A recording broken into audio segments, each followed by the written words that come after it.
Call the June the 13th, 2012 special meeting of work session of Frankfort Board of Commissioners to order. Would the clerk please call the roll? Commissioner Wilder. Here. Commissioner Petty. Here. Commissioner Turner. Here. Commissioner May. Mayor Graham. Here. We have four present. Okay, first item on the agenda are citizens' comments. And I guess most people understand how we try to follow this, but just to reiterate, any citizen can come to address the issues or the topics that are on the agenda for this evening, and only those agendas, only those items on the agenda, since this is a special meeting. But any citizen can address the commission regarding those items. We'd like to request that if you do address the commission, that when you come to the microphone over here, identify yourself for the record, and then please try to keep your remarks within about a 5-minute time period. And if there's more than one that's wanting to address the commission on a particular issue, the others that want to address it, if you would, if what you want to say has been said, please do not just come up and reiterate that again, if you will, please. Okay, so we're ready for the citizens' comments. So any citizen want to comment at this time? Okay, please come forward over here. I'm Travis Kurtzinger. I'm a city employee, and I apologize for having to cut out the last meeting. I'll have to cut out this one too. I've got a prior commitment on Wednesday nights that keeps me from staying for the whole thing, so I do appreciate the opportunity to watch them online. That does help out a lot. But a couple of things from the last meeting, and this is in regards to the benefits cuts that my understanding are still on the table as an option for the employees. It's a quote from the last meeting: if we're asking everyone else to pitch in as well, then I'm still inclined to make those benefit changes. Even if we make those changes, we still have a benefits package that's better than anyone else's. It's a change from where we are now, but it still has us with better benefits than most anyone else in the region or even the state. Well, in fact, we don't have the best benefits in the region, state, or even in the city. Frankfort Plant Board, their family with spouse and children, $60.28 bi-weekly per family. That's with a $500 single and $1,500 family deductible. Jeffersontown Police, their family insurance is free. Louisville Police on an FOP plan is $100 a month for a family with a $400 single and $1,200 family maximum out of pocket. One place I did find that was similar, that had a similar plan to what they're proposing here, Bowling Green, they do require working spouses to carry their own insurance, but still allows them to carry the city's plan as a secondary insurance. It does not require them to be off the city's plan altogether. It allows them to at least carry it as a secondary. So we were told during the last meeting that neither the county nor the state have cut spouses from their health insurance, yet we're being told this is being done everywhere. But we've not, during the last meeting I brought this up, and I don't believe, watching the YouTube video, that there was anywhere that is actually brought up and mentioned that this is a city that has done this, it's been effective, and that's why we're doing it. I'm assuming that these recommendations are coming from somewhere, and we're being told that it's being done because it's being done other places, but we've not been given any examples of those places. I personally would be willing to pay more for my spouse to remain on the plan than removing them altogether. These changes would not take effect until January 1, so we have some time to look for alternatives to removing the spouses between now and January. And I think we should look at getting input from the employees, since we're the ones that are affected by this, instead of just making these drastic changes all of a sudden budget time, these come out of nowhere, the employees aren't aware of them. Give us some time to give some input into what we think the changes need to be, or what the changes could be. Give us some alternatives as opposed to just saying, here you go, spouses are gone as of January 1st. As I see it, if we make this change, it's giving us actually some of the worst benefits in the state as far as I'm concerned. There are places that have higher contributions from the employees, but they don't require a family to balance two policies with two deductibles, two out-of-pocket expenses. The savings on this budget was going to be about 0.007% of the total budget but it's potentially going to be a substantial cost to the family. And I also like to mention that in that quote that all city employees pay city occupational taxes. So when you say that I'm okay with raising the occupational taxes because that's going to affect everybody, but I still need to make cuts to the employees, I think we're missing the point that all 307 employees are going to be affected by the occupational taxes also. So in a sense, you're then hitting the employees twice, once with the occupational taxes and once with the benefits. That's it. Thank you so much. Thank you. Okay, Commissioner Wilder. I guess I'll make a couple of comments. First, thanks for the information, Travis, and for the information you provided at the last meeting as well. We've been told repeatedly by city administrators and by our TPA that the benefits we offer here are the best in the area, including the best in the city. And if that's not the case, I'm sorry to hear that. I was just repeating what we've been told by city administrators.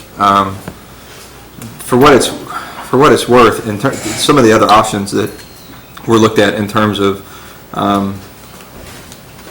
making adjustments, to coverage or to expenditures included things like furloughs, et cetera. And so one of the reasons this particular option came about is because it was seen as the most benign. Some folks have pointed out that it's unfair for us to single out employees whose spouses work elsewhere while still accommodating spouses who don't work, for example. So why is it fair that a family be penalized for having a spouse that works elsewhere? I think that a counterpoint could be made that the system right now is unfair to the extent that right now families with spouses on the health plan pay less per adult than single employees. So they double, the city self-insures obviously, and so spouses are doubling the risk pool, but they're still paying less per adult than anyone else.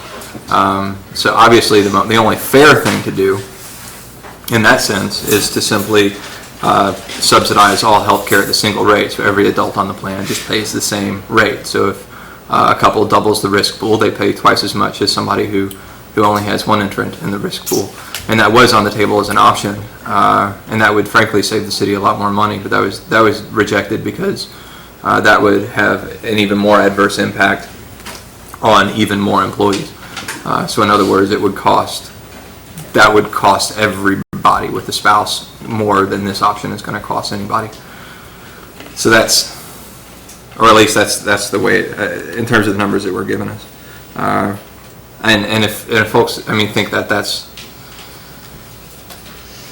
more fair, we could consider that. But for what it's worth, I still think that in terms of the options on the table, this is the most benign. And I guess I'll also note that it was your testimony at the last meeting, and the information you provided at the last meeting, encouraging us to adjust occupational taxes. That is part of what influenced my thinking on that subject. So I'm a little nonplussed at being criticized for that now that we made the choice that you encouraged us to make. Any other comment? Okay. Thank you. Any other citizen comments? Okay.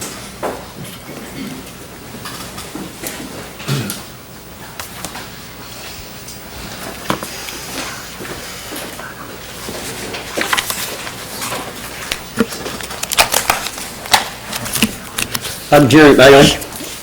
I want to speak to you about the occupational tax increase. I've given you 3 documents so that you can see the actual data that I'm talking from. And I have cited the data so that you would know that if you'd like to go back and check the data to see how accurately I reflected it, you're more than welcome to do so. But I want you to see exactly where it's coming from and how I utilized it. It was said at one point that our occupational tax is lower than most others around us. The first document you have, the first Whitman one, you will see that it's a listing of all the cities in Kentucky, and I have sorted them by the rank by which the highest occupational tax down to the lowest. You'll notice right now we're ranked a tie with number 6 at 1.75, and with the increase that we're talking about, we'll move up to a tie for 4th. There are 418 cities identified. 388 have either a lower tax than Frankfort currently has, or has no tax at all, occupational tax at all. If you look at the last page, you'll see that the average statewide of only the cities that actually implement an occupational tax is 1.32, almost a 0.5% less than what we're already implementing. So it's just not true that we're in the ballpark with everybody around us. But that didn't satisfy me enough. The next 2 documents you have, you'll see a map, and what I have done is taken the map of Kentucky, and I put Franklin County in the middle, and I have run out 2 counties all around us. And those are the documents you'll see. To me, 2 counties away more represents the people that we'll be hiring from or we'll be wanting to employ from. Not somebody down in Hoptown, not somebody down in Owensboro, or somebody in Western Kentucky or Eastern Kentucky or even Northern Kentucky. The next page you'll see it summarizes it. You'll notice out of those 20 counties, and if you include Franklin County, there's 21 counties, you'll notice there's 139 cities. Only 24 cities have an occupational tax of some amount. Only 3 counties, or 3 cities, that have an occupational tax currently higher than Frankfort's. That is Midway, Wilmore, and Lexington. Everybody else is below us at this point.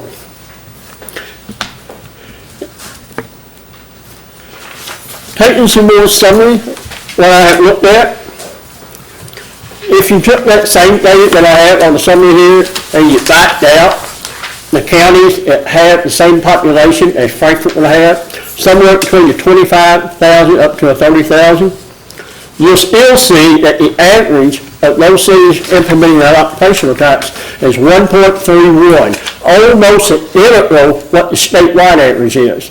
And we're already at 1.75. What I'd like to do is summarize my last document that I have, which includes the map. I still am satisfied about how all this is going to impact the citizens of Frankfort. So I went back and checked what is the average salary of the employees within the city of Frankfort. And based on documentation I got from a website called cityhire.com or simplyhire.com, and I've also found it in other websites, so it must be pretty accurate. The average salary for 2012 is $28,350, with a 0.2% increase. That employees will pay almost $57 more a year. If you take the median household income, which puts us right in the middle based on 2009 data, the median household income is $35,000, right at $35,000. A 0.2% increase there is $70 a year to that employee. I still wasn't satisfied because it was still going to reduce the property tax. So I looked at what is the average household value in Frankfort. The average household value in Frankfort, based on citydata.com, is $128,200. I don't know very many $35,000 employees making $35,000 to have a $128,000 home, but that's what our median value is here. A 2% reduction in that would get $5.33. So here's what it is. If you're making the median income of $35,000 and you're going to pay $70 more a year, and you're going to get a $5 reduction, you net at $65. I recall a couple of years ago there was an issue about $60 payment for mortgage fees, and everybody was spending more money. We were going to fix that. This doesn't fix it. This puts people back paying that same amount. Who's paying this though? That's even more important. Based on the 2010 census data, 50% of our population in Frankfort make less than that $35,000. 33%, 1/3 of our population, is under 25 years of age. 64% of our population in Frankfort is under the age of 44. So my argument is the same argument that I made back when we were talking about the garbage fee back 2-3 years ago. It's impacting those families who can least afford it. A family making $35,000 or less with a family of 3, 2, 4, or 5 people just can't afford this. My last statement is we're talking about longevity pay over 1% over a 3-year period. An average is at about 0.3% a year for a 3-year period. So we're going to increase the occupational tax by 0.2%. So that employee that works for the city of Frankfort is basically going to get a 0.1% increase each year based on longevity pay if you approve it. Thank you very much. Thank you. Guys, Commissioner Hedden. thank you, Jerry. I really appreciate the information that you gave. As for the census data, everyone knows, or they should know, that people are having less children. The population is getting older and people are living longer. That the idea that really it shouldn't be so much about the first child to be born for reaching 9 billion people. It should be that people are living longer and that someone didn't die who actually made us reach 9 billion for our census. And the only population that is growing is Hispanics under the age of 5 years old. But I think what this is missing, Jerry, is that what percentage of the citizens in the city of Frankfort work in a different county, and what percentage that work in the city of Frankfort actually live in a different county? Are we actually going to be taxing more people who live in a different county but work here, and still lowering property rates of people who live here but work somewhere else? But I appreciate the information. Thanks, Jerry. Commissioner Turner. Jerry, thank you for sharing this. I sincerely appreciate it. And just going over this real quickly, I think it's important to note that Frankfort is a Class 2 city according to the Commonwealth of Kentucky. And when I look at the Class 2 cities on this list, there are 1, 2, 3, 4, 5, 6, 7 that would have a higher occupational tax than what Frankfort would have under the proposed budget. And then if you go and look at how many Class 2 cities would have a less of an occupational tax, it would be 1, 2, 3, 4, and that's it. So I think you have to take into context what class city Frankfort is. I know that I work on a daily basis in Lexington, and I pay a 2.25% rate. So, I mean, the answer to, well, where is Frankfort rank if they had that 1.95% occupational tax in comparison to other Class 2 cities, we're right in the middle. Thank you. Thank you. Commissioner Waller. Just a couple of things. I mean, I think it's healthy to look at what other cities our size do, especially if we're trying to gauge our competitiveness against those other cities. And so when I looked at that, I just looked at cities roughly our size within a 100-mile radius, and that includes cities like Berea with a 2% occupational tax, Radcliffe with 2%. Newport with 2.5%, Nicholasville with 1.5%, Covington with 2.5%, Winchester with 2%, Wilmar's smaller, etc. But a lot of those cities obviously aren't included on your list, and some of the cities you're comparing us to, in all fairness, are very small and simply don't provide some of the services that we do. I mean, some of these cities don't even have paid fire departments, for example. They just have volunteer fire departments, and that's obviously, it's easier for them to maintain lower tax rates if they're not paying for a fire department. And if anybody wants to make the suggestion that we should adopt the model of these other cities, I would respectfully, and I think most of the firefighters in the room, for example, would respectfully disagree with that notion. I mean, we have a level of service here that we have to pay for, and one of the reasons we have to pay for it is because so many people come in from out of town, from outside of Frankfort to work here. So in that regard, even though we're only a city of 27,000, we have to maintain public safety presence in particular to accommodate a larger population than that. And so part of this is an effort to spread the burden a little more fairly towards the folks who are coming in from out of town in order to work here. But I mean, comparing us to cities, you know, with one or two or even, you know, 6,000 people in them is really kind of apples and oranges. I guess that's all. Okay, thank you. Okay, I think you had raised your hand a while ago. Okay, come on.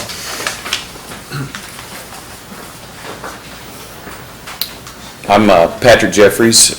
This is my 5-year-old son Riley. We live on Colonial Trace, right off of Shinkle, and we're a very active family. We run a lot. We ride bicycles a lot. We enjoy coming downtown.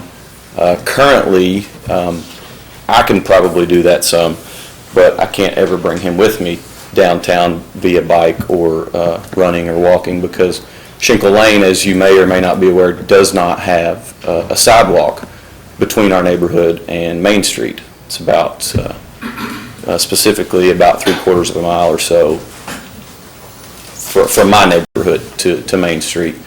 And so I come to you with somewhat selfish reasons that I would like a sidewalk there. But more importantly, I come to you for the folks that you'll probably never see here, the folks that walk to school, they walk to the grocery store, they walk to work. Many times I see people in the dark walking on Shinkle Lane, and it's incredibly unsafe. I've seen people in wheelchairs rolling down Shinkle Lane, and obviously we like to take preemptive measures anywhere we can for public safety, and I think this is a growing concern. I understand times are tight, and we're focusing on budgets, and there's sidewalk repairs perhaps in place to repair existing sidewalks. And I would encourage you to, rather than maybe repair existing sidewalks, focus more on adding sidewalks so that we can have a safe neighborhood. And so I can put this little guy in the bike trailer and come on downtown and spend some money downtown. Thank you very much. Thank you. Comments? Can I Commissioner Wilder. Well, this is a question for staff. I mean, thank you for your comments, Mr. Jeffries. And I will note that I've often on Shinkle seen some pedestrian activity that really concerns me, including like women pushing strollers across pretty narrow. There's a pretty narrow bridge there, and twice I've seen a woman pushing a stroller across that bridge where she just has to walk in traffic. That's scary, and that seems that that's only a matter of time. I was hoping, Jeff, could you give us an idea? I know that the city has a kind of priority list in terms of sidewalks that are prioritized for repair, and then the idea once the kind of dangerous sidewalks get fixed is to move on towards the establishment of new sidewalks. Could you give everybody a kind of breakdown on that and where we are in that process?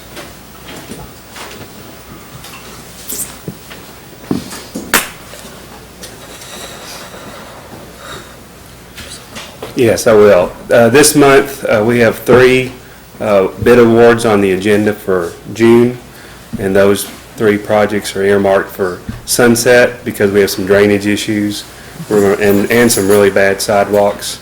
So that's kind of the need for drainage, safety, and second project is Myrtle Avenue. Kind of our concept was as we resurface streets, we would bring that street basically up to code, signage, sidewalks, handicap ramps.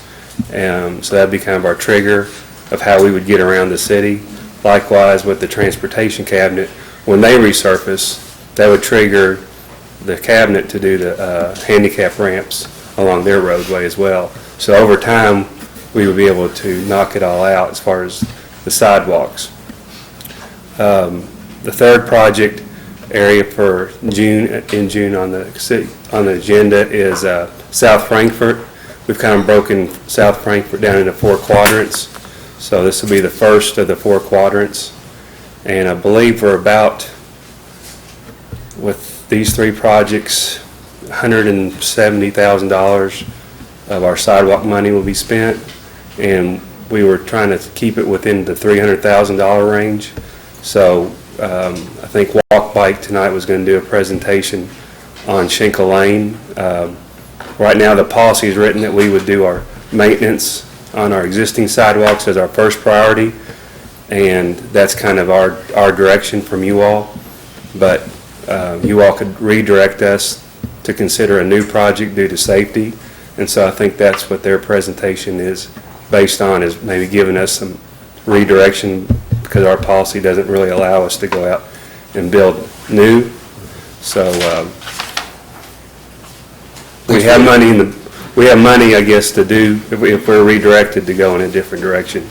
But I still think focusing on maintaining our existing infrastructure, just because of safety, and we would rather spend, money on maintaining our existing infrastructure rather than having unsafe existing infrastructure. I think that's a worthy goal in our policy. But when it becomes certain safety issues, I think you all have discretion to kind of redirect us. Thanks, Jeff. Thank you, Jeff. Okay. Next, anybody else? Okay, come in. Okay. My name is Rob Richardson. I work for the city. A lot of you know me as well. I kind of want to tag on to what Travis was saying about the insurance. I've had the opportunity to speak to a lot of commissioners. It started back in 1998. I sat on the benefits committee then. I sit on it now. I don't have notes up here, and I'm just going to go on to tell you what I'm going to say. There surely can be leadership from you all to find different ways to save some money in the budget. 2 years ago, maybe 3 years ago, longevity was phased out. Last year, benefits took a hit then. Slowly but surely, what we see day to day and what your department heads see, the job of the city, it's a time we live in that we got to make tough choices. What you're going to see is, I came to work here in 1994. I played college football. When I was recruited by Georgetown and other colleges, I went with the best package. I came here because it was the best package. Came on with a guy that went to Louisville, but I stayed here because my package was still good. It's going to be tough for the citywide, to get workers to come here. We just recently got somebody in the police department from Glasgow. When I talked to her, the reason she came here is because of the package. When you start messing and fooling with that package, when a gentleman or a lady can come here, and I understand health costs are high, I understand, but our job market are not just second-class city. And I think Commissioner Weiler said something about recruiting fine and quality people to work here. You can't just look at Bowling. Bowling Green's Western Kentucky. I don't want to live in Western Kentucky. Our job market's Lexington and Louisville. It is what it is. It's where we're positioned. But I'm looking for other ways to find that. And I know it's a tough job to sit up there. But true leadership makes those harsh and tough decisions. I know all about that. I've worked for city government. I rarely like to come up here because I don't want to showboat. I don't want anything, but I think it's imperative that you hear from what we're hearing. Because it's a twofold thing. I'm making this statement, and second, if it does have to happen, do you think it's a little wrong for all of a sudden for my package to change and not know about it? My wife had a serious illness last year. Serious. All right, I didn't want to bring this up. I asked her if I could. My family dealt with something last year that I hope nobody has to deal with. But I can tell you this, because I was dedicated and stayed here and didn't take my police certification for more money in Louisville, for more money in J-Town, for more money in other police departments. I stayed here, and all the money that was put into me for training, I stayed here. And you know what? What happened to me last year, it was tragic, but yet I relied on good health insurance here. I was like, wow, that's just awesome. That was one great thing. But now it's going to be gone. So come July 1, when all this switches, my wife's got to find maybe different doctors, because she works for Main Source. Main Source headquarters in Greensburg, North Carolina, or Greensburg, Indiana. Their doctors, she may have to get new doctors. So my point is, all this has been thrown on us without any kind of preparation, financially to my children, What is this going to cost me more? Now that I can just cover my kids, is it going to cost me more? And then here's what I'm afraid of. Do you notice my snowball effect? Next year, am I going to be standing up here because now I've got a 17-year-old daughter and a 16-year-old daughter? Are they going to be removed? I mean, where does it end? I think I speak on a lot of the city employees that, the 1% longevity thing, I much rather would keep my benefits than you give me an extra percent. I mean, every 3 years. What's funny, in 1998, I stood up here on that side with a different commission, and I said, we got 3% for every 5 years. And I remember that was a big deal to get all that changed. And then it got 3% for every 3 years. So I went through the gamut of way things change. I guess my whole speech is, true leadership looks for different ways. You have some very good people leading the city. All right, this is a fine place. And I'm not from here, but I've stayed here. And this is not a threat, this is not anything. But just like you all have families, I have to think of my family. In 20 months, I can retire and maybe draw free insurance if they don't mess with the system. I can go work somewhere else, but I don't want to do that. But you got to understand, just like you've got to make checks and balances, I have to too.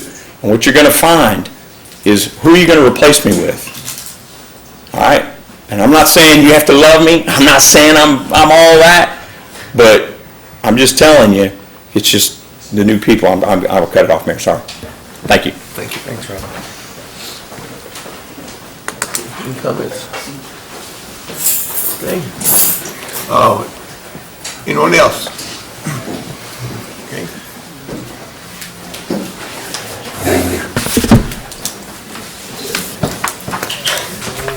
Thank you, Glenn.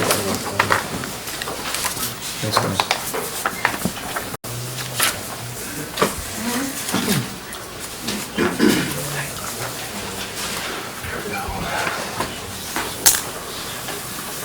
Name's Glenn Matthews. I'm here to ask the commission not to pass the withholding increase from 1.75 to 1.95. Basically, all you're doing is adding to the county's revenue budget due to that Parkside fiasco. I mean, look who's getting a 500 increase next fiscal year. And I don't think the members of fiscal court would be interested in redrafting a new agreement stating a sharing of revenue for all current and new businesses within Parkside only. As it stands now, for example, if the planets aligned, there was peace throughout the land. At the end of the quarter, if the county and city took in the same amount of occupational wages, let's say $200,000, the city would owe the county $750. Under the proposed ordinance, that number would increase by $200. I've come up with a partial solution, and that is to discontinue the city's share of deferred compensation.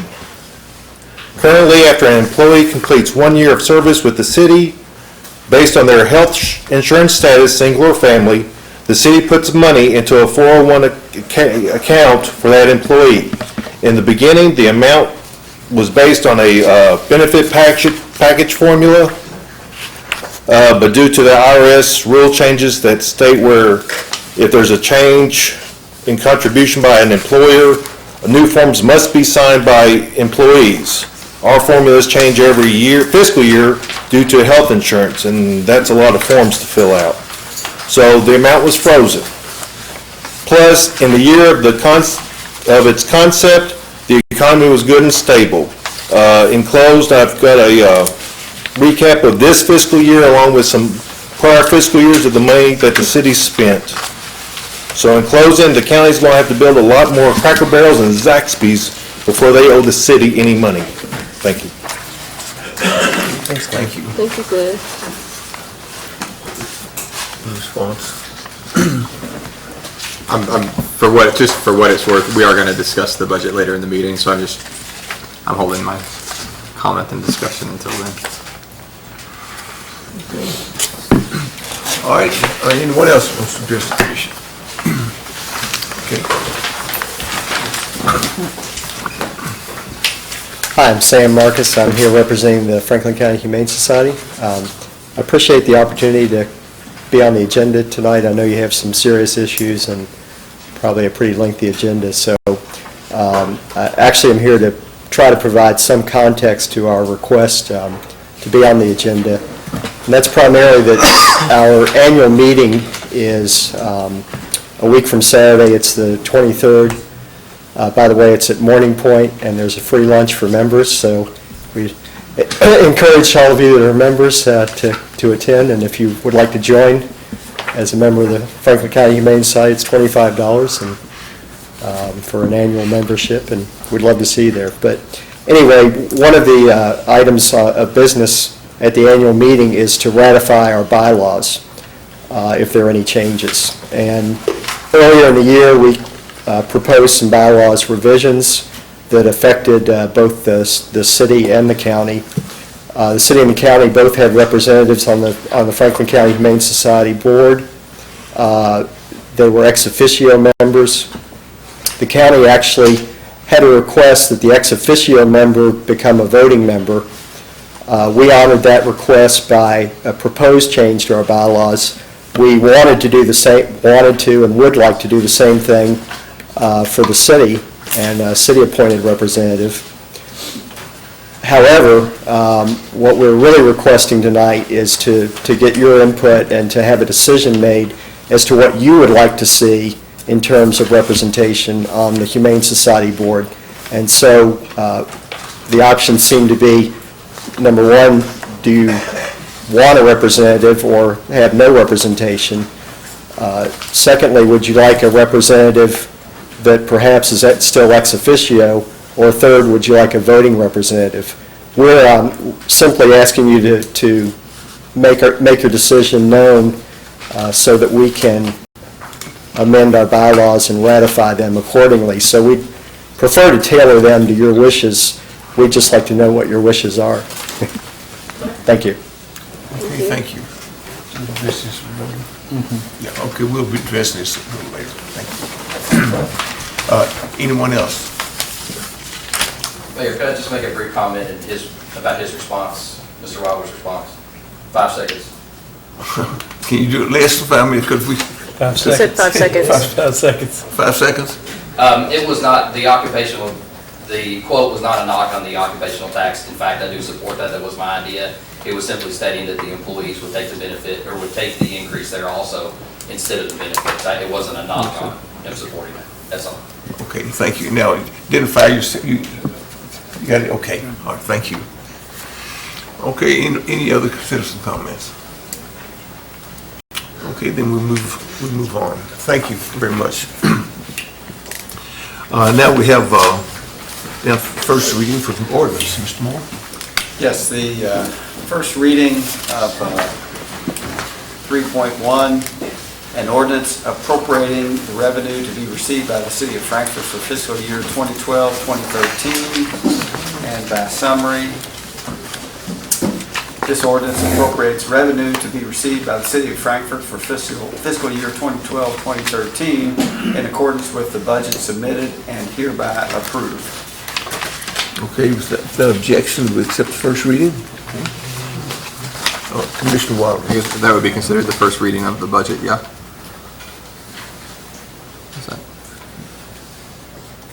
Is that an accurate way to characterize that? What's your comment now? Correct. Yes. I know this might be a moot point, but I know this is the 4th meeting I brought this up. But there is still, I think, close to $350,000 worth of line cuts that we can make to the budget. And I frankly agree with Rob Richardson that we should find ways to make those cuts before cutting employees' benefits. I mean, all things considered, I think this budget we put together is much better than the alternative that was on the table. The alternative simply being to take everything out of reserve. And I think we can all recognize that if we simply take everything out of reserve, that doesn't solve any of the city's fiscal problems. It just makes them even harder to deal with next year. And so everybody gets to rest easy for a year. And then even more difficult decisions had to be made next year. And I think employees would be likely to see even deeper cuts at that point, if we don't do something to stop the train now. So all things considered, I think that the compromise that was crafted over the last few discussions is better than the alternative that was on the table. But the only reservation I have with it is that we're not making any specific budget cuts. And I realize that the staff have been very resistant to those cuts. And we actually even haven't even had a discussion on them line by line for 3 meetings in a row. I thought we would have an opportunity to actually discuss those cuts. And this is the last chance we have. I realize that some folks are going to try and tell us that it's too late to make any changes to the budget. But I don't buy that, frankly. I think there's still time to make some adjustments and get a first reading and a second reading in before the end of the month, which is the only deadline that really matters. I'm just, again, just imploring the commission to consider actually looking at this thing line by line and making some deeper cuts.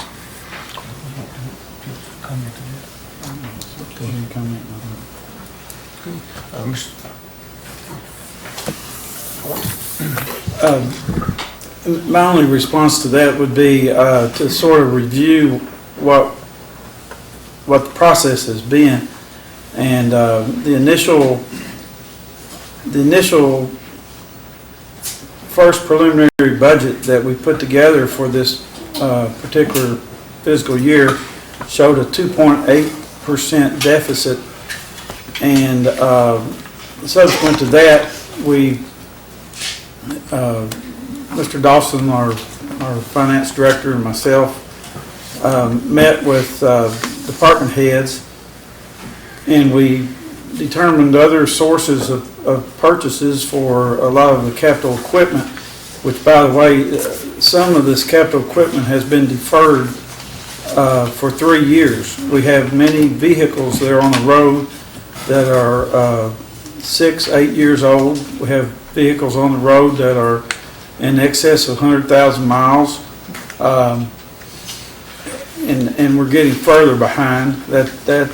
So we went to the department heads and we discussed these capital expenditures.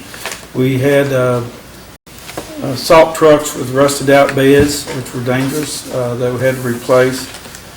We had a couple of pieces of equipment we had to replace in the garbage collection area, and we convinced the department heads that we needed to make those purchases from other accounts if they existed. And so after that round of talks with the department heads, we trimmed about another $1 million from the budget. Isn't that right, Mr. Dawson? And so we were still at a deficit, about a 1.7 deficit.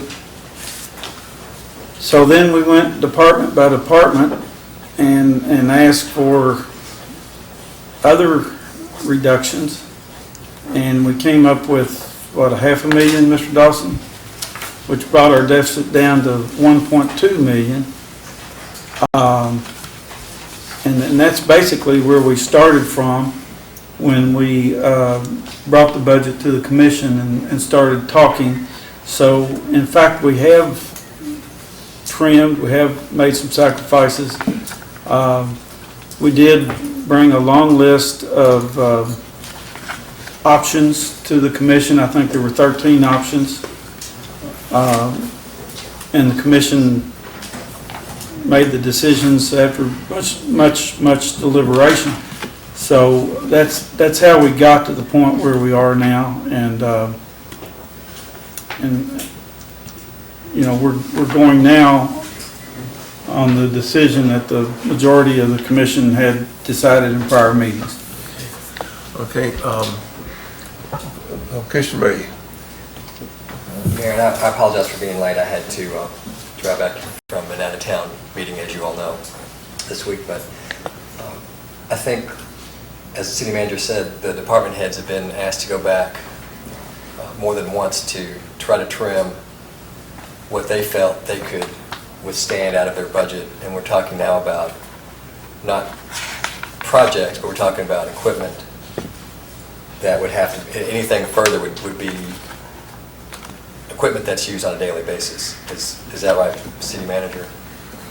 That's I'm asking a correct. question. That's correct. So I don't know how department heads could find ways to cut anything other than delaying vehicles or, I think as the police chief said, cutting things like bullets and paper clips, that type of thing. I don't want to over-dramatize it, but that's, I think, where our department heads are, unless the department heads have another view on that. I don't know that we're going to find anything that's going to be substantive enough to balance that difference that we're talking about here. And I believe, as the mayor had said at the last meeting, and I agree with that, that when we have a tough economy like we have now, trying to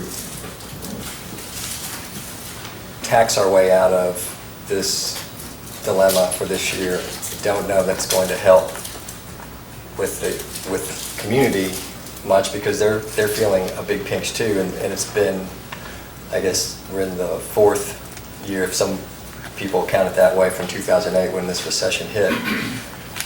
And as we all know from the way that the economy works, it contracts and expands, and it will expand again.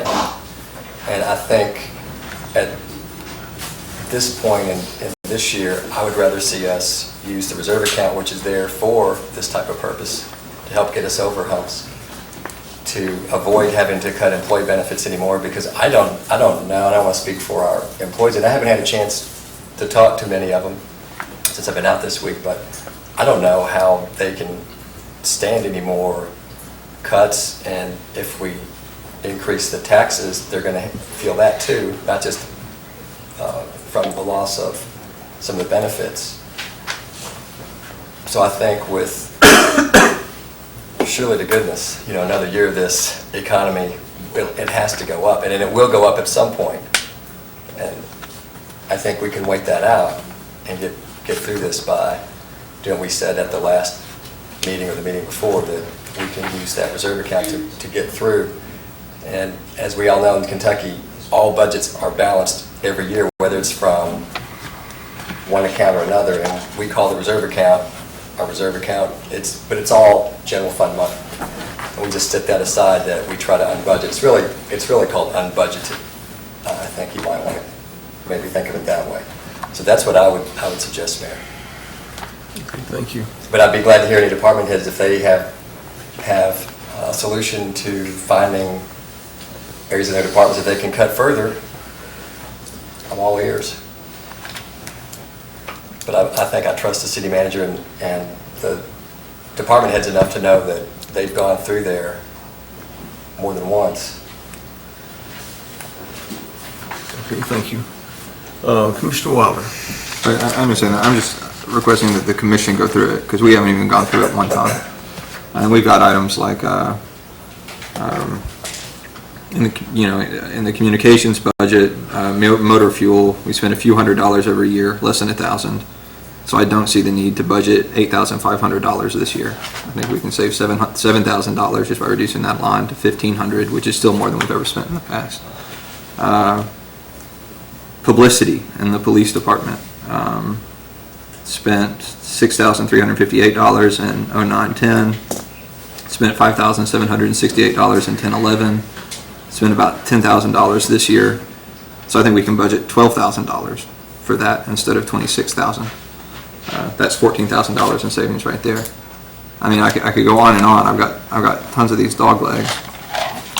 My point is simply that there's, and I mean, I don't even need to, I guess I will get into the hot button issue, which is that, and at this point, evidence of this has been turned over to staff, but we know that, and I've even confirmed this with my own eyes, because I've actually gone and waited to see if employees show up for work, and have over the course of one particular weekend confirmed that they didn't. But we know that we're paying, and have for years been paying some employees in the Parks Department for hours they're not actually working, and I don't understand how. I guess I just don't understand how we can justify that. I mean, what, if we, I mean, there's no benefit to the city for paying somebody for work that they're not showing up to do. To my mind, that's criminal fraud, and yet we're continuing to fund it. And I, you know, asked us to cut that particular budget at the last meeting, and there was some support for it, but it didn't actually materialize. So I mean, I'll vote for this budget because I think it is better than the alternative, but I really wish that we would consider at least looking at this budget ourselves and making, and in all fairness, the commission, we haven't even seen the budget. We have not seen a budget. We've seen a budget summary, which is this big, but we haven't actually seen a budget. And by all accounts and appearances, we're not actually going to look at a budget before we pass it. Okay, we have, this is on the first reading of the ordinance, and does Commissioner Wilder have, or is it agreeing with him? Commissioner Hadden? May I just say something? I have gone through the summary line by line, Commissioner Wilder, and I emailed all my stuff in, trying to get as many responses, and I think everyone was included on that email. That's true. As for what's presented to us right now in regard to the ordinance, the total for the budget is $32,468,473, correct? That's with the occupational tax and increase and the property tax decrease. If we were to take out the spousals, it's $233,000. Is that correct? I don't have that paper in front of me tonight. Is that correct? 233 on average? It's out of there now. It's out of there? Yeah. It's not on this number right now. It's not on there. There's 100,000 removed from spousal. Would you come forward, Mr. Dawson, please, for the record? In that proposal that you have tonight, that budget ordinance, the 100,000 has been removed for reduction spousal costs, because it's approximately half a year's savings, because if we implement it in January, you know, that gives us time to communicate to the Okay. employees, yeah. So that is not, it is not included in this. That cost does not include Okay. $100,000. Okay. Thank you for the clarification. You're welcome.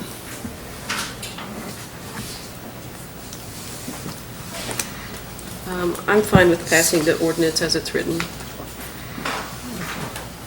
Okay, if we don't have any others, then we'll accept the first reading. Mr. Moore, continue. The second ordinance is an ordinance relating to the increase in the occupational license tax rate and the net profits tax rate on business entities or persons conducting business or engaging in businesses, occupations, and professions within the city of Frankfort. In summary, this ordinance amends sections 110.02, 110.03, and 110.04 to increase the occupational license fees rate and net profits tax rate from 1.75% to 1.95%. Okay, without objection, we'll accept the first reading. Okay? The next ordinance by title, an ordinance amending section 37.37 of the City of Frankfort Code of Ordinances, longevity salary adjustments. Summary, this amendment provides for longevity pay of 1% in 3-year service increments for employees of the City of Frankfort. And that's the first reading also. Okay. Any comments? Okay, without objection, we'll move on. Got that first reading. That concludes the ordinances. All right. The next item on the agenda is discussion of the tentative agenda. Mr. Goins. The commission has the tentative agenda for the voting meeting, and are there any corrections or discussion or additions? Chief Wilhord had his hand up.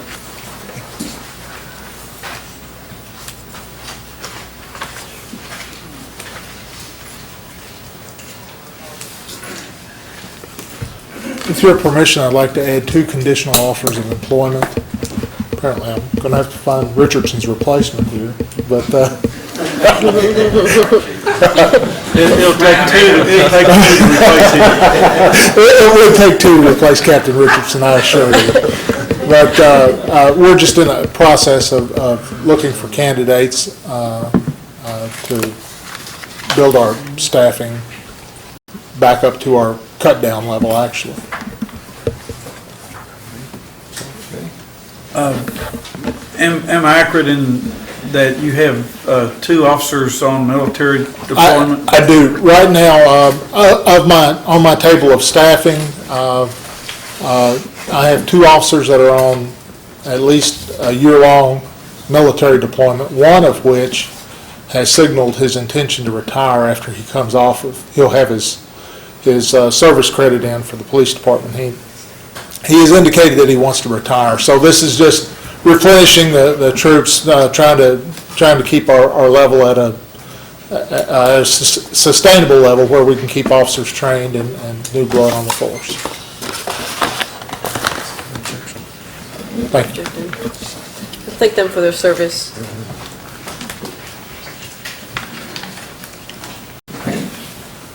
Any other comments, or Mr. Scout? Sewer Department.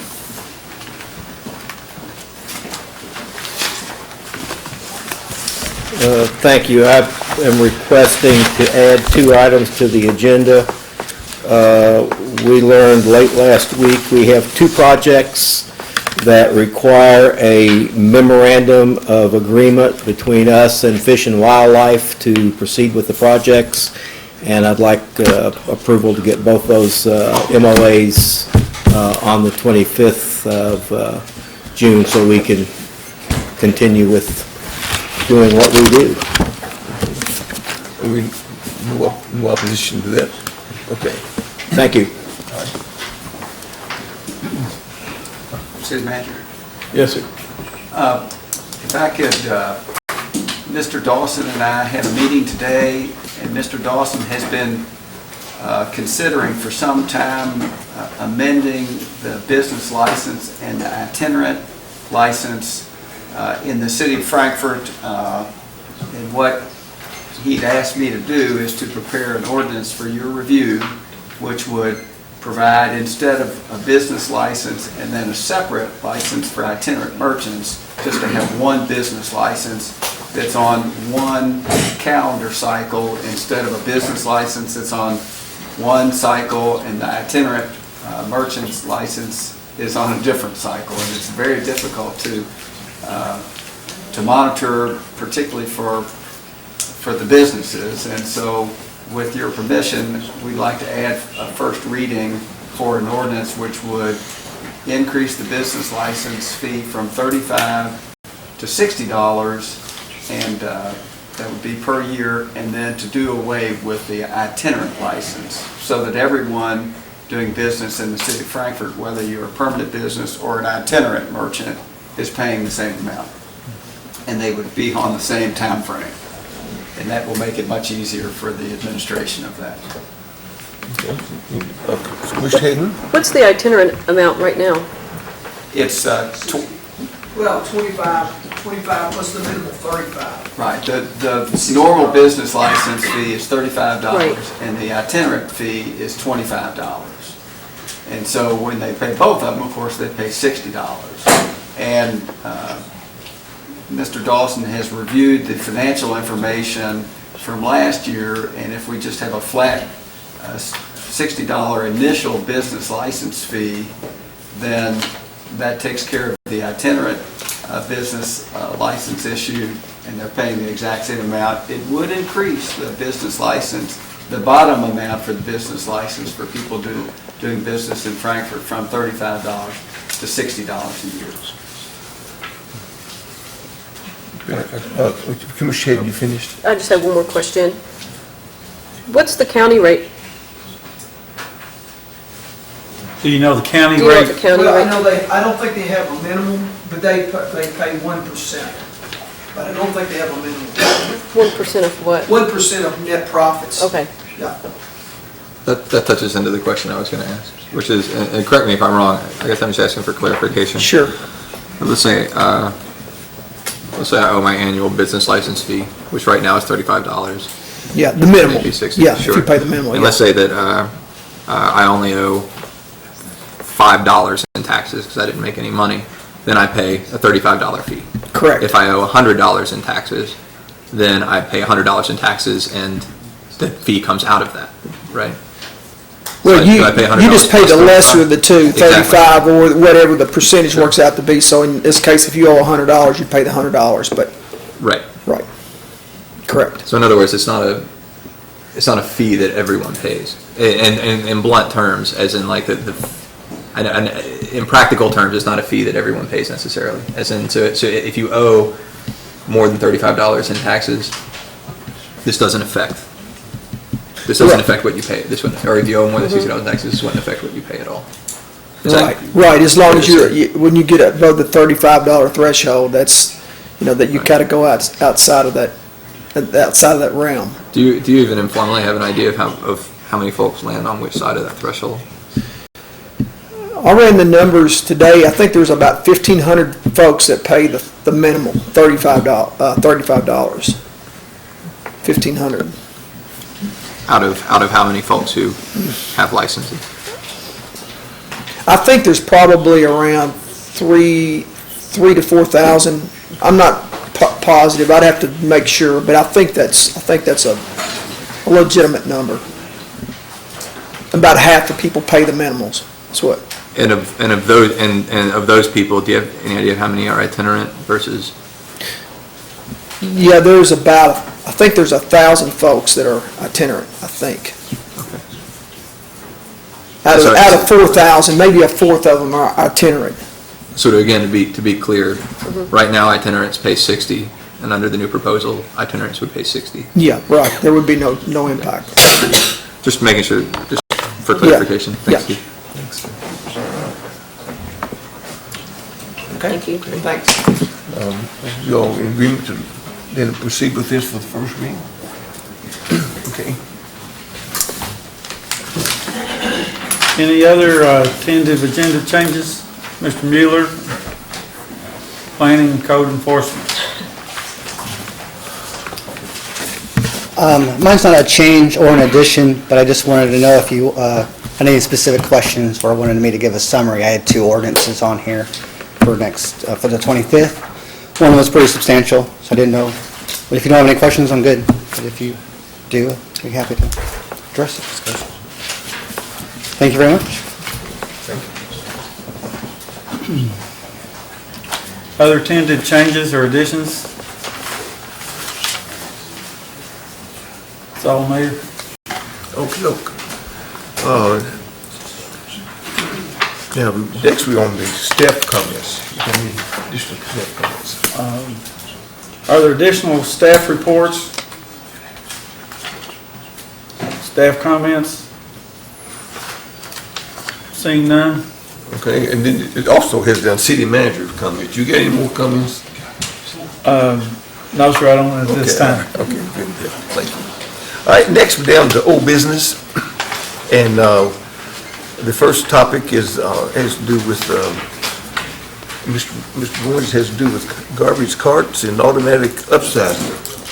Yes, Mr. Hackbar, if you and Mr. Bradley could come forward.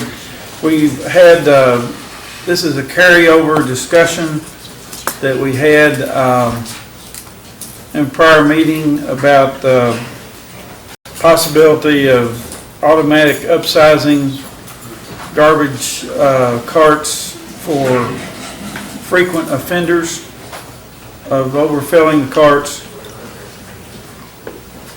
And I think the staff has researched some other communities and what they've done about this, and so we open for discussion. Okay, okay, Mr. Sackmore. I guess this issue's about the trash only, not the recycling. When we see trash outside of the can, we tag the can and send a letter in the mail to the owner notifying that there's a problem, so they have 5 days that they can go correct the violation. And if they correct the violation, there's no citation issued. So, just to give you some background, we've had 80 citations, and the citation is $25 service charge. So, since the program became effective February 1st. So we have not seen a great number of these $25 service charges been issued to the owners. So a very low number. But I guess one suggestion is,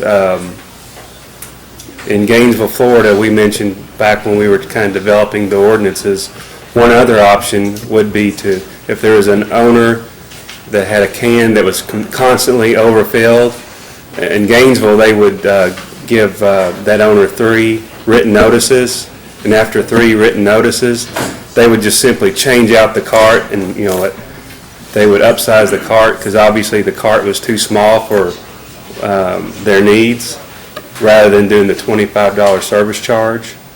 And so that was just one idea that was talked about early on during the formation of our ordinances. And the owner would be notified, after the first written warning, second written warning, and then third written warning. So after 3 notices, then, one option would be to upsize the can. You're saying if they had the small, then you're going to upsize them to medium-sized can? That would be the thought, yes. Okay, then what do they pay? The $20 to upsize, and whatever the fee for that upsize can. So if it's going from a small to a medium, then they would be charged that $4 per month for that larger size can. Or from a medium size to a large can, they would go from $4 to $12 per month. Okay, Commissioner Turner. Would there, I guess my question is, we allow citizens to also go down in size of can. What if we automatically, increase their size of their can, and then a month later they go back to the 35-gallon container, and then the problem starts over again? I mean, does Gainesville, Florida have any issues with that when you talk to them, or? Well, I mean, you could have like a tenant move out, so they have maybe 2 people versus 4 people in that unit. That's a good question.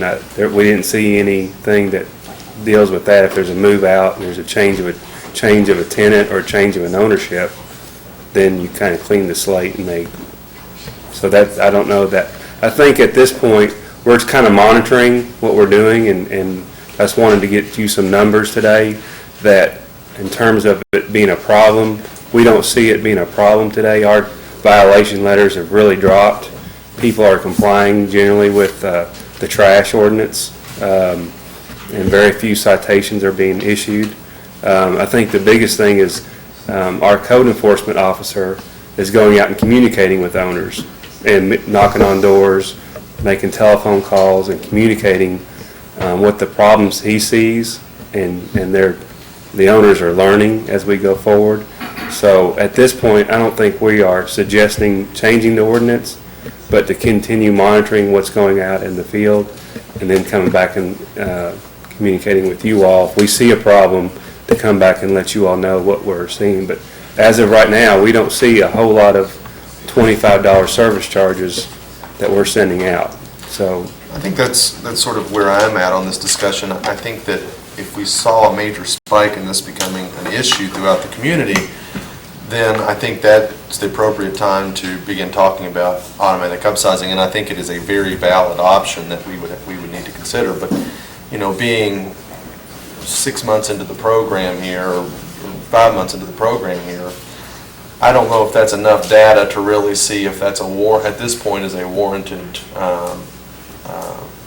amendment to the current ordinance. That's sort of my vantage point. I don't know what the rest of the board feels like on that, but that's where I'm at. one thing I think is maybe why we would maybe consider it in the future is this: we have one owner that's just constantly overfilling their garbage can, putting things outside. We constantly just are not getting any compliance. Then maybe there's a reason to go down this road. But today, I'm not aware of any issues that we're seeing that would merit a change at this point. So we're going to continue to monitor what's going on in the field and communicating with our code enforcement. So today, we're not supporting the change because we don't see it occurring enough to be an issue. And I think they're communicating with the property owners or tenants.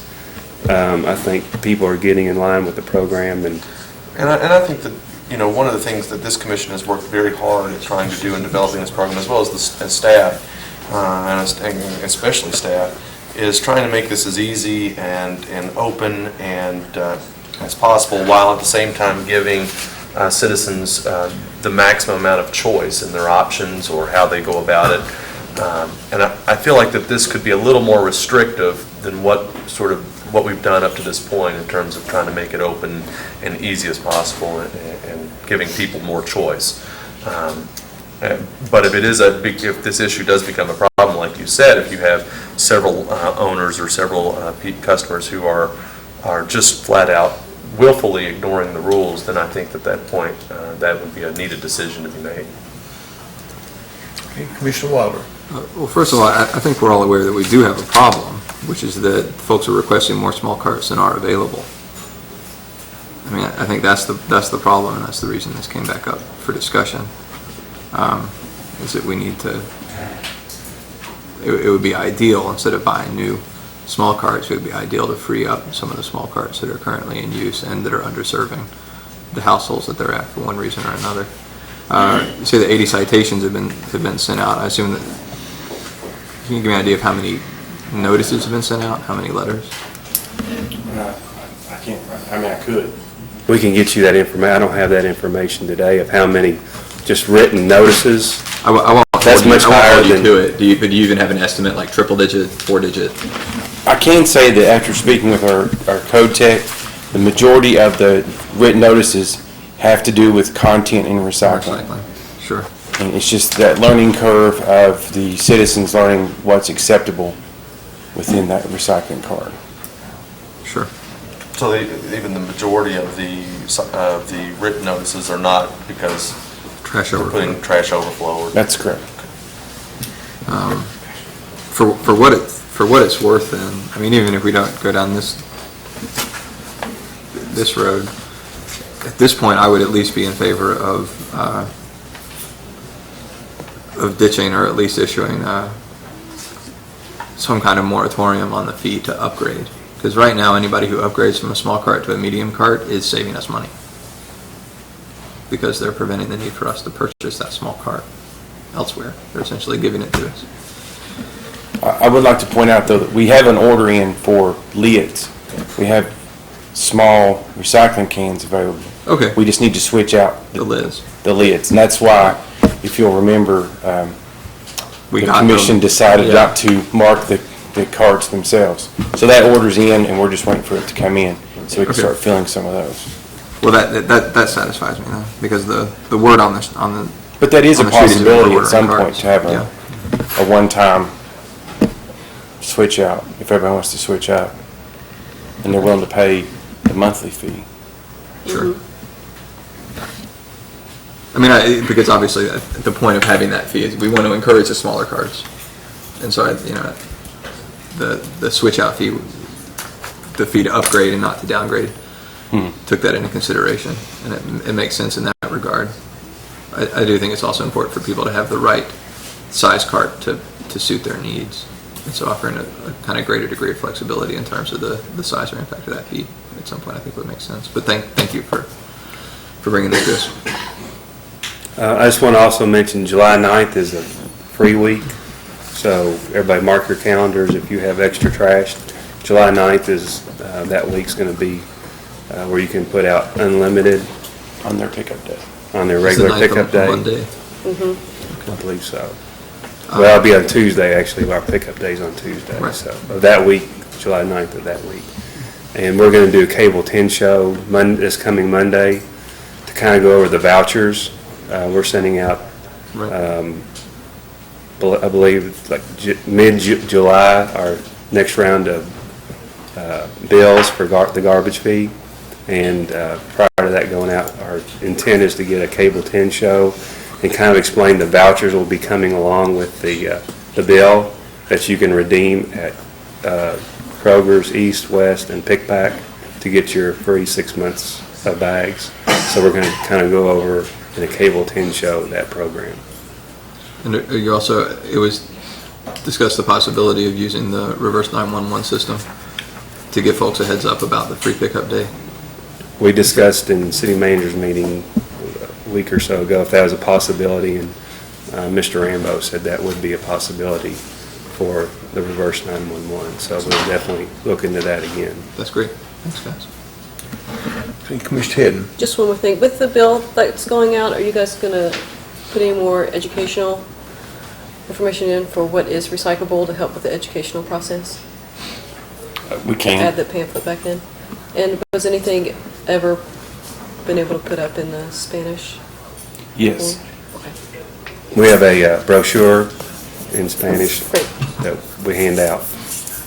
Great. Yeah, I do have one.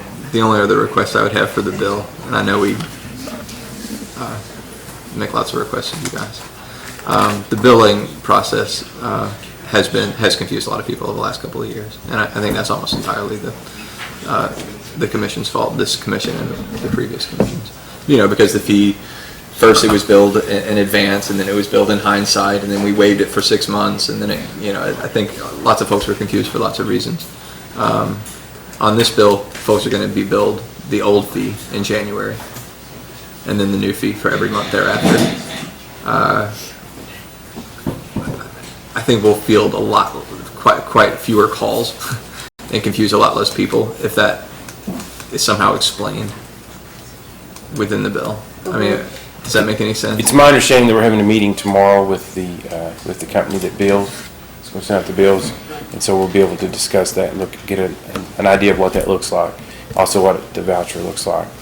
And then we can discuss at that time being able to insert something about the what's recyclable. Thanks, guys. Thank you all so much. Okay. All right, now, Mr. Boyd is down to second discussion on old business, appointment of Humane Society. Several months ago, Mr. Sam Marcus, the chairperson for the Humane Society, sent a communication about the proposed changes in their bylaws, and also requesting that a member representing the city be nominated, I guess is the proper term. Or would it be nominated or appointed? Do you mind coming to the mic, Mr. Marcus? And so he was requesting that you consider the appointment for the city to the Humane Society, and there was also discussion about whether or not this person would be ex officio or a voting member. The history, excuse me, the history is that the city has had a representative on the Humane Society board, and that representative has been ex officio. So the request would be to make another appointment to the board to represent the city. Okay, Commissioner Wilder. A couple of questions, and correct me if I'm wrong, because the history of this is pretty complicated, but does the most current iteration of your bylaws call for the city and county members to be, I thought they called for them to be non-employees and voting members. As currently written, yes, if we were to ratify the bylaws as currently written, it would not be a city employee, and it would be a voting representative. Okay. I'm comfortable with that. And could you, I know that you recommended a name for appointment. Susan Jeffers. Susan Jeffers. We recommended someone, that was Susan Jeffers. We didn't do that to try to tell the commission what to do and who to appoint, but it was a suggestion, and we're certainly open to any other suggestions, and it's the mayor and the commission's choice as to who, if anybody, you would want to appoint. But that was, Susan Jeffers was somebody we recommended. I guess then I'll just note that unless anyone else has expressed interest in filling that role, or unless anybody has someone else they want to nominate, I'm happy to support anybody who wants to do this. But in the absence of any other nominees, I'd be happy to go ahead and put Ms. Jeffers up for nomination. I mean, I do appreciate her willingness to serve, unless anybody else has someone else in mind. Thank you, Mayor. I wanted to make a comment on this particular agenda item.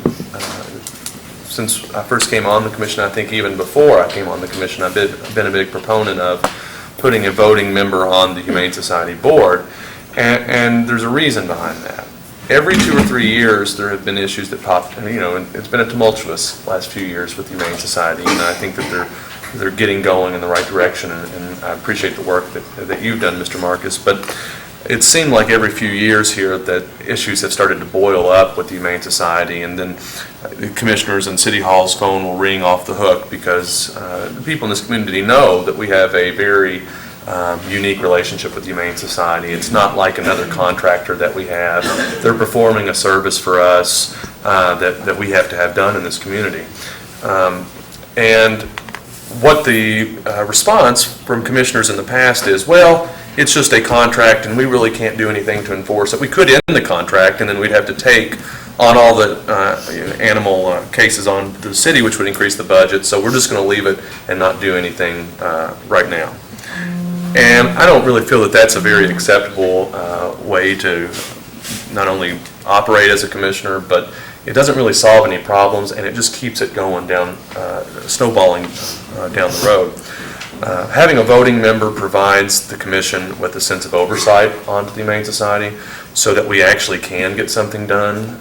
That voting member, one of the things that we've heard from the people who are ex officio members is they had no power. And so oftentimes they were left out of the key decisions that were made at the Humane Society. Having a voting member would change that. I think it's also important to note that the county has really pushed for this, and they are very happy with having a voting member, so it's not an issue where, and I think the county attorney has reviewed that and has agreed as well, so it's not an issue where, there's a conflict of interest among the municipal government and the Humane Society if you do it, because the course has been charted already. It's happening. And so I'm a big proponent of it. I think it gives the city oversight, not just the city, but the people of this community oversight on the Humane Society and how animal issues are taken care of here in this community. Thank you. Commissioner May. Can I ask a question, Solicitor and the manager, just for some input?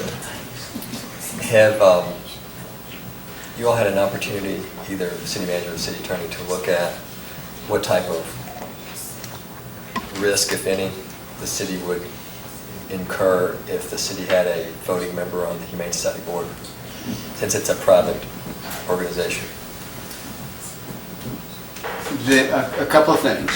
First of all, if you have a non-employee individual that's appointed by the city commission, first of all, you have no oversight, because that individual, you can appoint that individual, and you can review the resumes of the different individuals that have applied to be appointed to that position. But once they're appointed, they can vote in accordance with their own conscience. Well, you could remove that appointment as well, right? Well, that's not only for malfeasance generally, and generally the only reason why you ever remove someone from a board is because they don't attend. You wouldn't. Just because you disagreed with their vote would generally not result in their removal. And to address Ms. Jeffers, I guess kind of generally, she's a very nice person, and I know Ms. Jeffers, and I think she'd do a great job. But if the city commission decides to go in the way suggested by the Humane Society and appoint a non-employee member on behalf of the city, I would recommend that you get, you put out a request for resumes and do it that way. And again, Ms. Jeffers is a wonderful person, so that's certainly not any criticism of her, but you may want to give other people the opportunity or chance to do so.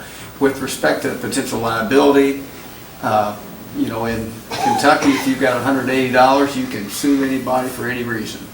So obviously, if the city appoints an individual to serve as a voting member, then that is one more reason for someone to name the city as a defendant in a lawsuit if they sue the Humane Society. Will that result in the city being liable? Probably not, but it will result in us having to potentially defend against claims made in that lawsuit. Just as a comment, a philosophical comment. I take a different viewpoint than Commissioner Turner on that issue. I, in essence, come down on the side of what my concerns, you've expressed them. And when you have a contract with a body to carry out a function for the city, and you have citizens serving on there, I think it could be a little heavy-handed if you have a person come from the city who's going to be voting, and the reasons there is because of money you got invested in that. And so, but we contracting with an agency and with a board. So I personally do not support having a person from the commission serve on the board with voting powers. That's someone there, if you want someone there to listen and come back and let us know what's going on, that to me, that's reasonable. But I do not feel that it is the most appropriate action to have that, even though others may do that. And of course, I may be in the minority on this, but I just want it to be known. I don't think that's the way to function properly. Commissioner Waller. A couple of things. I'm not hung up on the voting powers. I think the level of oversight that we've always asked for is just to have somebody available, somebody who's responsible for attending the meetings. Could even go into closed session when the Humane Society goes into closed session. But essentially somebody who's responsible for providing a link of communication between the city and the Humane Society. And somebody who's responsible for keeping the city administrators and the city commission in the loop about where the Humane Society is headed, what they need, what they're doing, etc. And that's just good communication. So I don't have a dog in the fight in terms of voting powers. In terms of who we appoint, you know, in terms of the idea that we should advertise this appointment, I'll just note that we're in this, no disrespect to the Humane Society, but we make appointments to boards that are exponentially that are of much greater consequence, like the Frankfort Plant Board, for example, which has a larger budget than the city and county governments combined.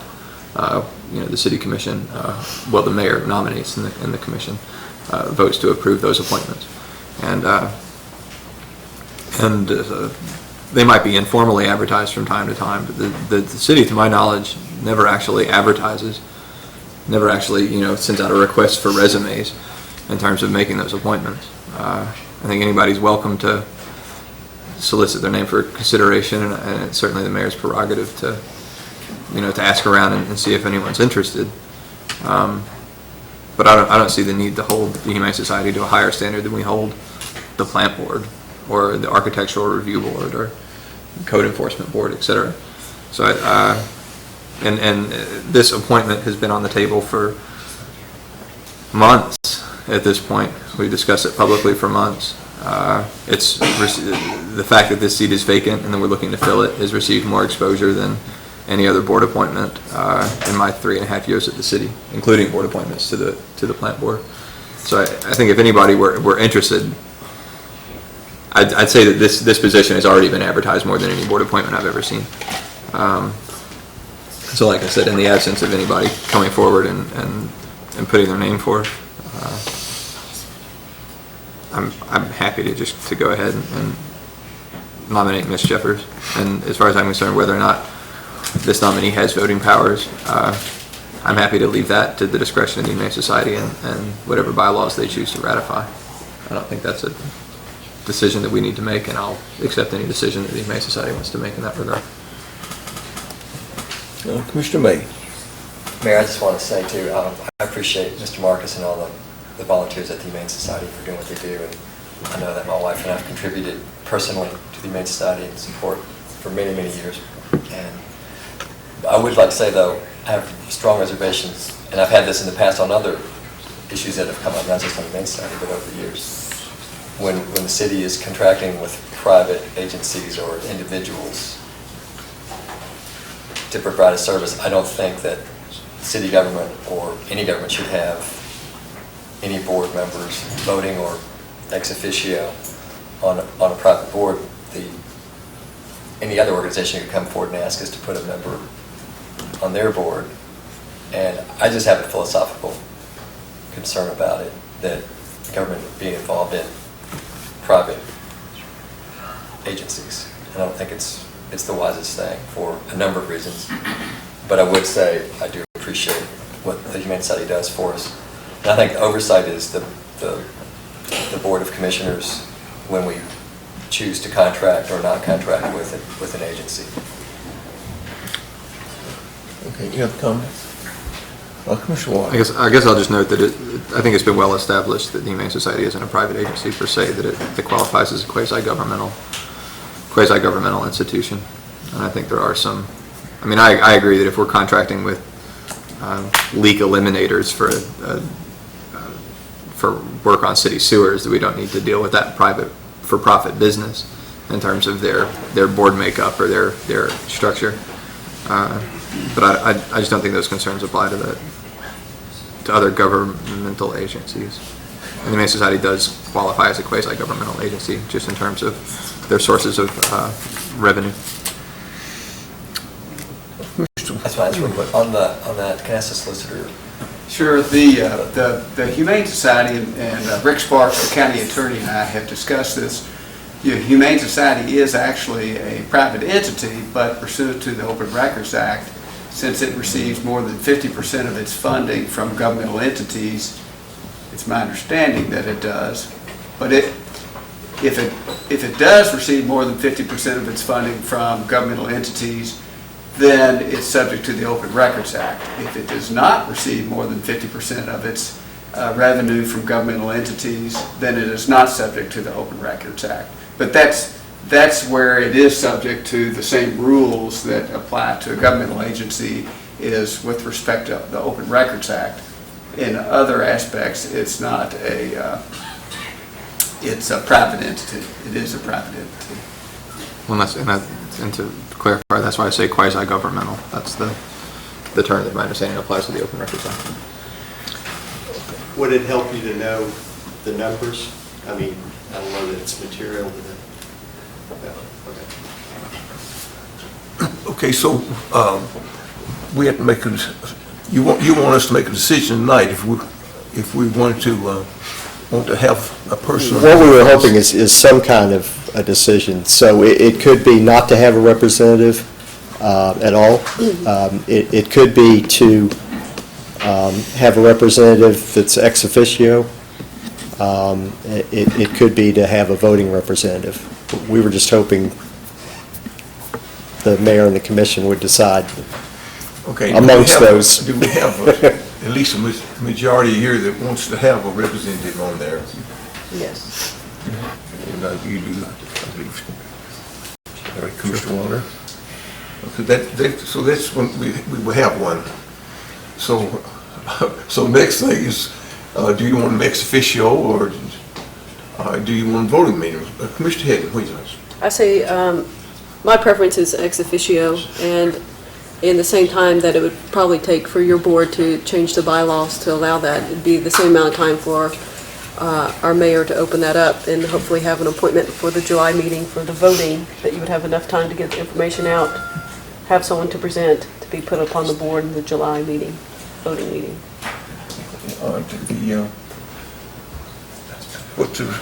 Majority of the commissioner, how you feel about her, Commissioner Hedden's recommendation? I would prefer to have a voting member, but if you can't have one, if there's not agreement, and we have agreement to get an ex officio member, then I'll go with that.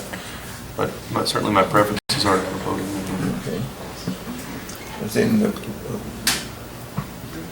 Will there be a motion made tonight to appoint an ex officio member on behalf of the city to the Humane Society and then the individual to be named at that position that would be designated at the July voting meeting or the June voting meeting? would you make that, Commissioner Hedden? Would you want that to be your? Yeah, I mean, I guess you would also need time to change your bylaws as well, wouldn't you? To allow for the city to have an ex officio, as long as that's what the board wants. I mean, I don't know what Commissioner May wants. I know Commissioner Wilder probably wants the voting, is what I'm understanding, but. If the board decides, for example, tonight that you'd like to have a representative, and that representative should be ex officio, that's all we need to know at the moment. And then we can ratify our bylaws accordingly. We'll make that adjustment for the city and ratify the bylaws accordingly. And then the representative can be named later, that's fine. We'll at least know our direction. Then to move this forward, we not need two motions. One, that we want to make sure that we have the votes that we want a representative on the board. And then the second one, if we get three for that, then we'll come back, do we want it to be ex officio? Or you could do both at the same time. If someone wanted, if the To commissioner expedite wanted. things, okay. The same motion. All right, Same motion. because I may vote yes for one and no for the other, that's all, it doesn't make a difference, we're gonna get it, it's gonna come on anyway, so, let's try to get two for one, okay? All right, Mayor, I would like to make a motion to add a ex officio representative to the Humane Society Board. Okay, do we have a second? I'll second that. Second, okay. Call roll, everybody. Commissioner Wilder? Yes. Commissioner Hadden? Yes. Commissioner Turner? Yes. Commissioner May? No. Mayor Graham? No, okay. So it passes, all right. Thank you. Thank you. Way to hang in there, Sam. All right, now we're now on to new business. Mr. Goins. Yes, Mayor. First item of new business is a relatively new program that the Chamber of Commerce is starting. It's to establish a work-ready community. And in order to do that, they are forming a work-ready committee. The board has been given information in their packet about this group. They've met preliminarily a couple of times, and I think the mayor has met one time or more with them. I met one time with them last week, and they're ready to start their official business. They had their first meeting scheduled in July, I think July 11th, and they would like the city commission, they need an elected official from the city and county government. And so tonight we would put this before the commission that they would like an elected official from the city of Frankfort to be on that committee.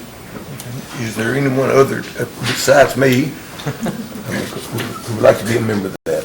I would like to be a member of that. But I mean, I'm not going to try to force that on you, obviously. But I could do it. I'm very supportive of this effort. I just echo, Mayor, I would support if you want. I know the mayor's on the Chamber of Commerce board. Yeah, the only way I could do it is if it's on Mondays, but it doesn't seem that's more on And they meet during Wednesdays. the day too, don't they? So, Yes. Well, at least so far they've met during the day. And on Tuesday, I think it was.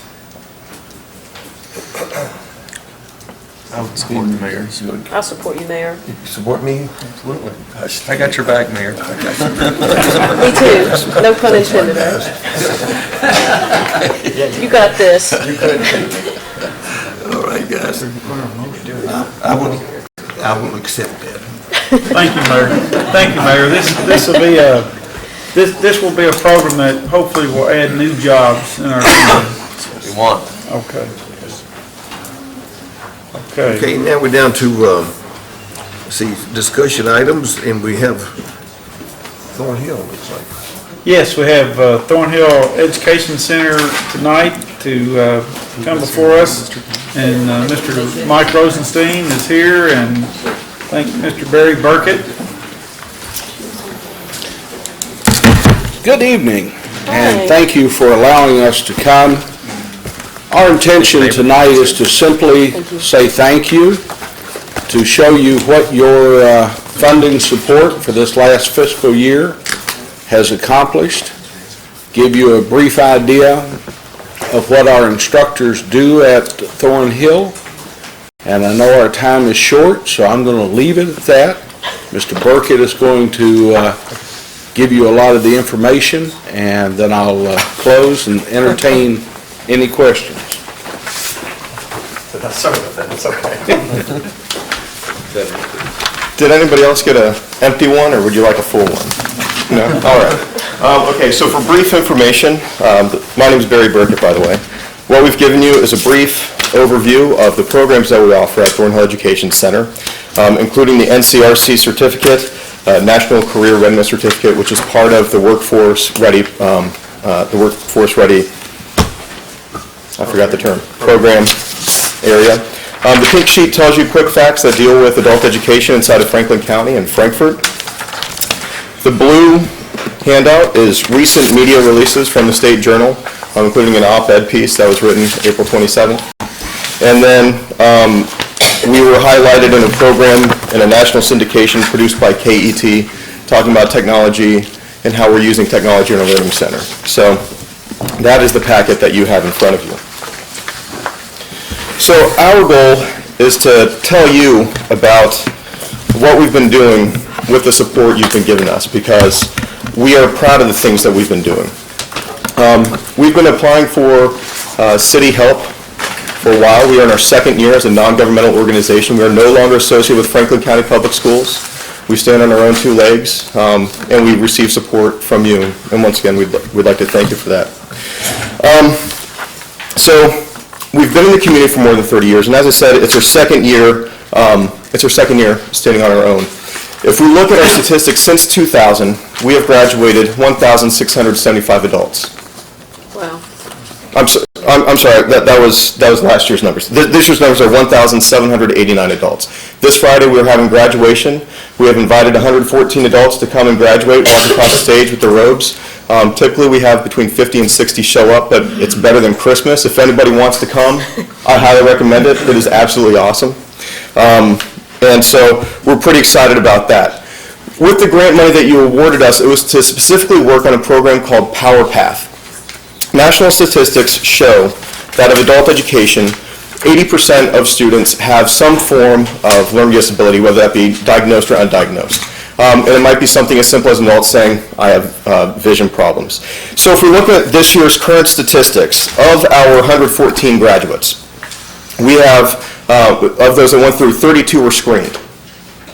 Of those 32, only 2 were needing further recommendations to be going to psychiatrists to be certified that they have ADD and need extended learning, extended time on tests, and so on. And the other ones needed some more soft attention. Things like filters when they're reading, things like earplugs, private sitting area, things that they can request without having to make major accommodations provided by government. And so we can say that a third of our students who have graduated this year are because of this PowerPath program. And that's really exciting. Our goal is to be on a one-to-one relationship where every student who comes into the Learning Center will be PowerPath. We are currently working there. We believe that we have about 50% this year who we have done inside of our intake and orientation moving towards that, which is helping us towards our graduation attainment. We are government funded, and inside of that government funding, we are a program of excellence. In order to be a program of excellence, that means that we have over 90% of students that we are mandated to work with have come to the Learning Center. And of those, over 60% have made level gains according to a national reporting standard. So we're finding direct cost benefit from the gratitude that you've given us, from the latitude that you've given us to be able to help push this program. And once again, we want to thank you. And we want to let you know that our goal within this workforces community is to be continuing to work with the adults who we're mandated to work with, which is anybody in Franklin County who's above the age of 16 who is not in high school. That means any of these high school students who have just now graduated high school, if they're going to school and the school is saying that you need to work a little bit before you get into your gen eds, we'll help them increase their scores before they go to school, so that their FAFSA money, their grant money, is going towards their 4 years of education and not going to be cut off in their senior year. Currently we're working with paramedics and helping paramedics so that they have the education required for classes for them to be attending. And then once again, we're really looking forward to this National Career Readiness Certificate and helping out our community. And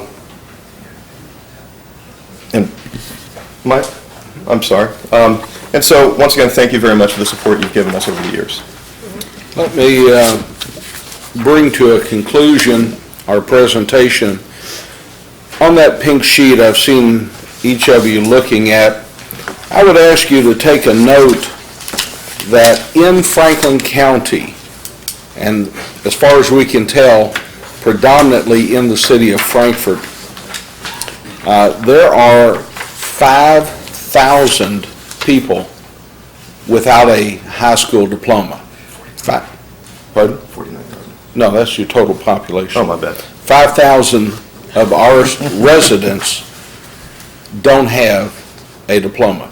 It's huge. Looking at the backside of that same sheet,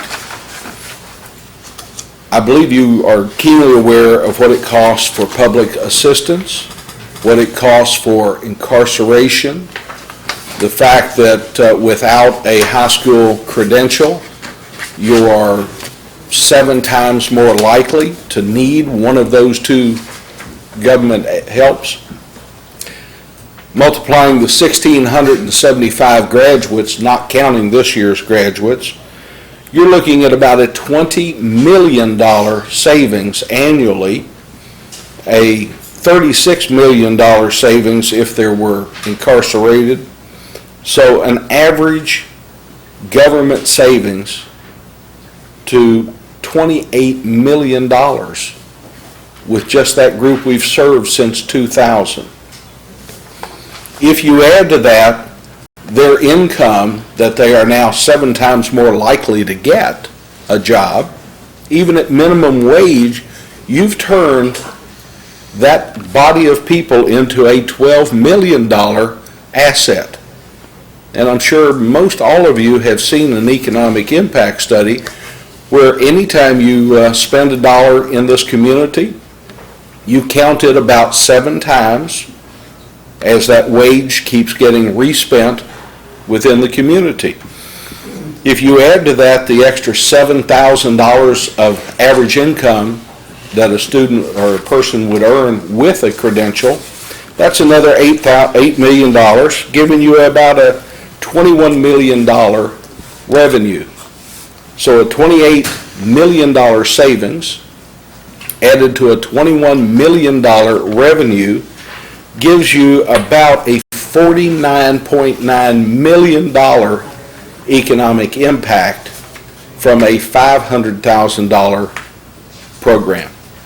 That's what adult education in Franklin County is doing. It's serving 5,000 people at a rate of about 500 a year.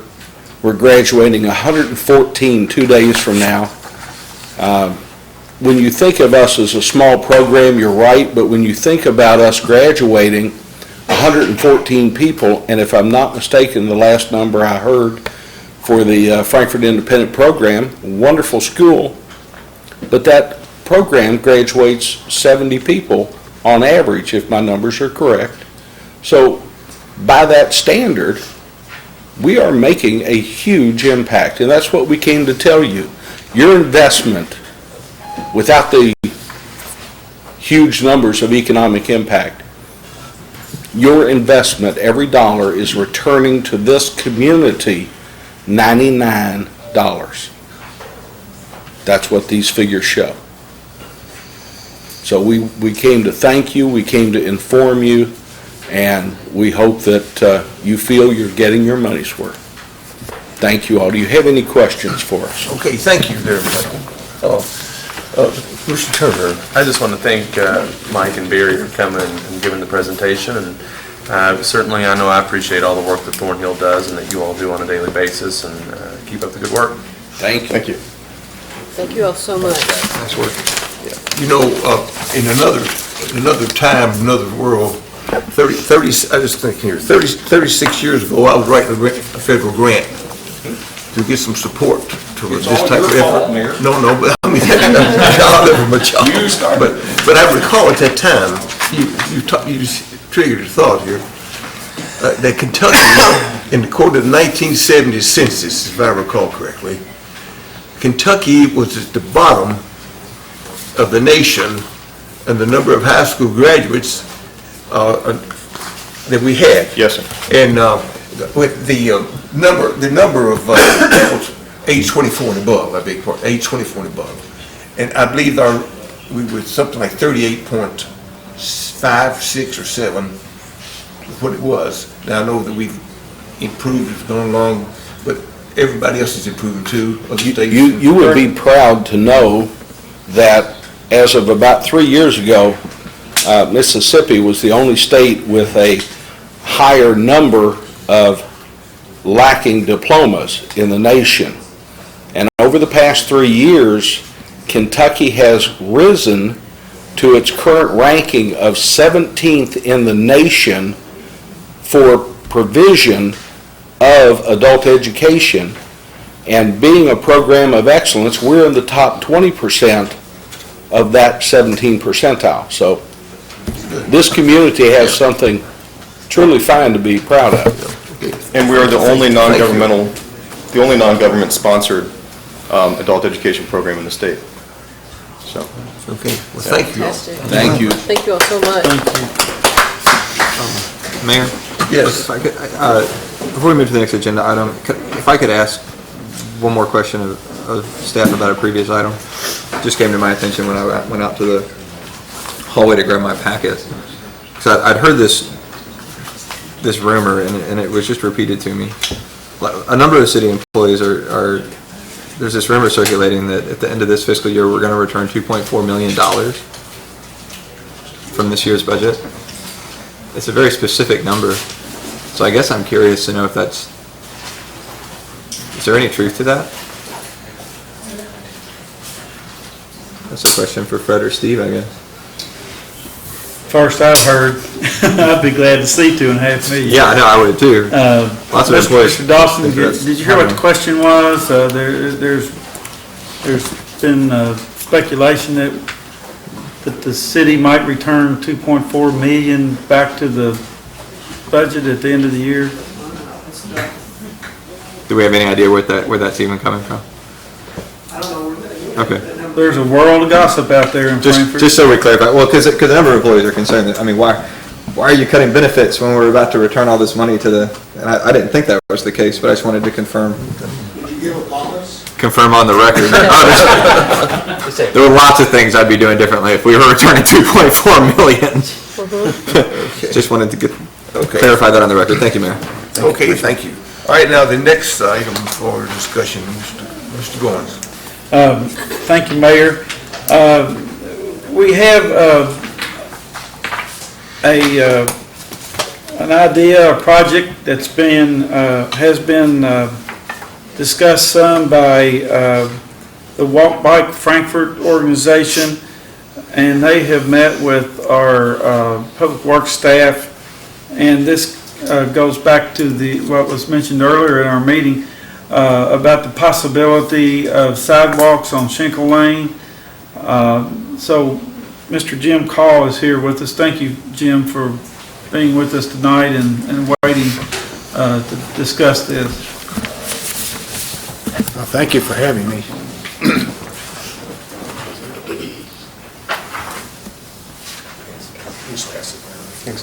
Thank you.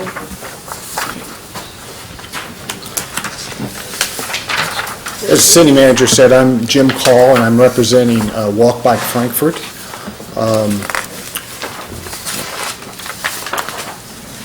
We would like to propose something that has been in the pedestrian bicycle master plan since 2007.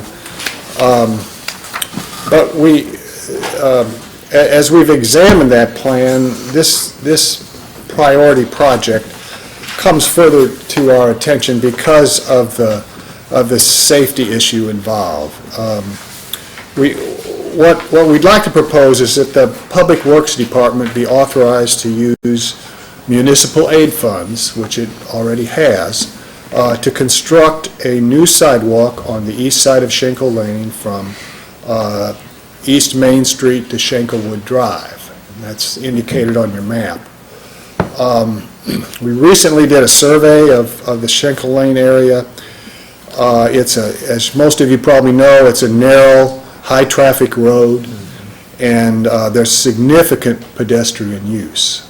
There's no sidewalk there. Many of the streets, the trailer area, many of the adjoining streets all feed into Schenkel, but and many of those residents don't even have cars. But for them to get to East Main Street and to the bus line and the shops and so forth, they have to walk on Schenkel Lane. And if you've ever noticed, there's already some worn paths along the side of that road. In many places, the shoulder is very narrow. When we went out and did our survey, we saw several people walking, dodging traffic. It's just occurred to us, this really needs to be addressed. We talked with Jeff Hackbart with Public Works, and we feel like we came to an idea where, because I know you don't have any more money to address this, but currently the Public Works does use municipal aid funds both to repave streets where it's necessary and to fix sidewalks, existing sidewalks. And we totally support that current policy.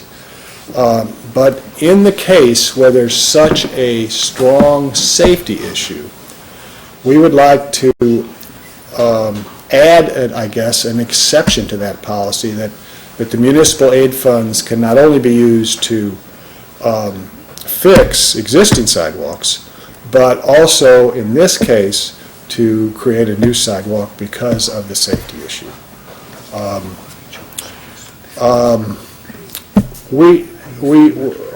thought would be to start on the section that's on your map. That would be the section from East Main Street to Schenkelwood Drive. This is the area that most people use. As you get closer to East Main Street, more streets join and more people use it. It's also probably the easiest section to build sidewalks on. There will be some design necessary, but Jeff thought, barring some unusual things that show up, it probably could be done for around $50,000. So we would like to recommend that be the Phase 1 project. There is another phase further on back that we'd love to get to, but that's going to take more design, probably would cost a little more. It's still safety critical, but less people use it than this part. So we wanted to start with this phase.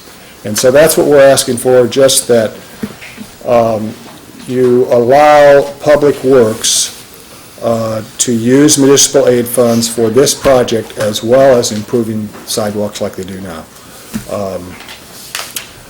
And we'd leave it up to them for the timetable and how to complete it, but Mr. Heckbart thought it probably could be done as early as the fall, unless there were some major barriers like utilities and so forth that would delay it a little bit longer.